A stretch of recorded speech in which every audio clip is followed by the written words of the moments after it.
Once upon a time, in a soft green meadow, there lived a little country mouse with warm brown fur and a cozy knitted scarf. He had a snug burrow tucked under an old tree. The evening was golden and quiet, and everything felt peaceful. One golden afternoon, the country mouse heard a happy squeak. It was his cousin, the town mouse, with sleek gray fur and a tiny bow tie. "Hello, cousin," he called brightly. "I have come all the way to visit you in the countryside." The country mouse was so happy to see him. "Welcome, welcome," he said warmly. He led his cousin down into the snug little burrow where soft lamplight glowed. "Come inside and rest. You must be tired from your long journey."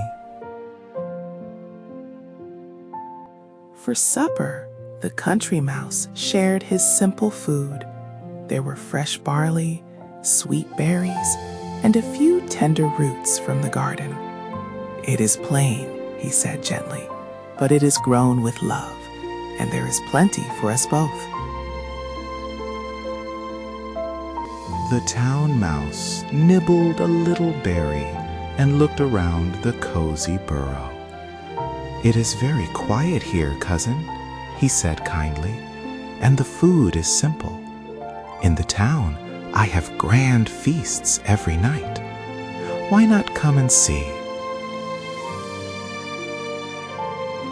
The country mouse felt a little curious. He had never seen the big town before. "All right," he said softly. "I will come and visit, just for one night."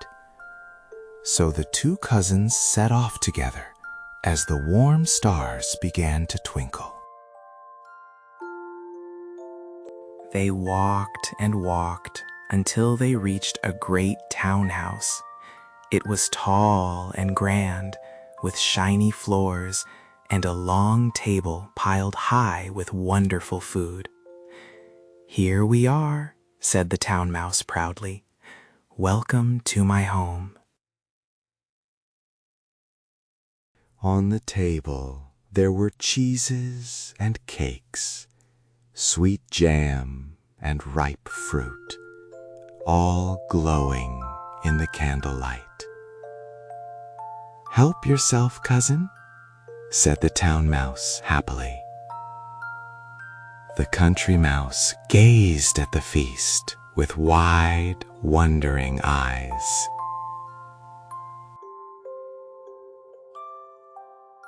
The two little mice climbed up and began to nibble the lovely treats.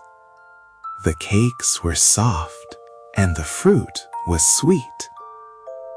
"This is wonderful," said the country mouse, and for a moment the busy town felt very exciting indeed.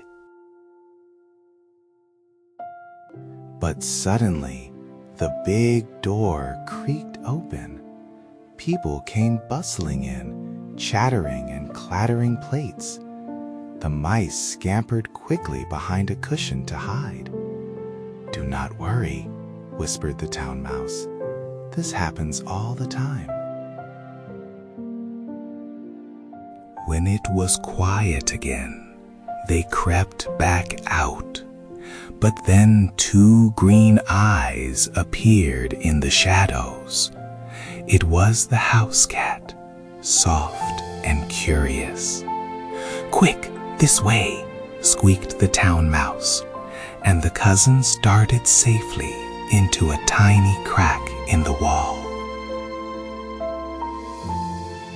Safe in their little hiding place, the country mouse caught his breath. The feast was lovely, but his heart was thumping fast.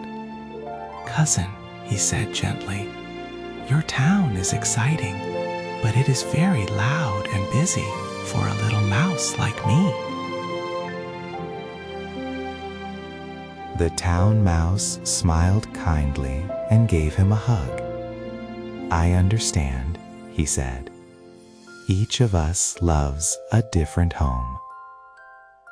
So at sunrise, the country mouse thanked his cousin and trotted happily back along the path to his quiet meadow.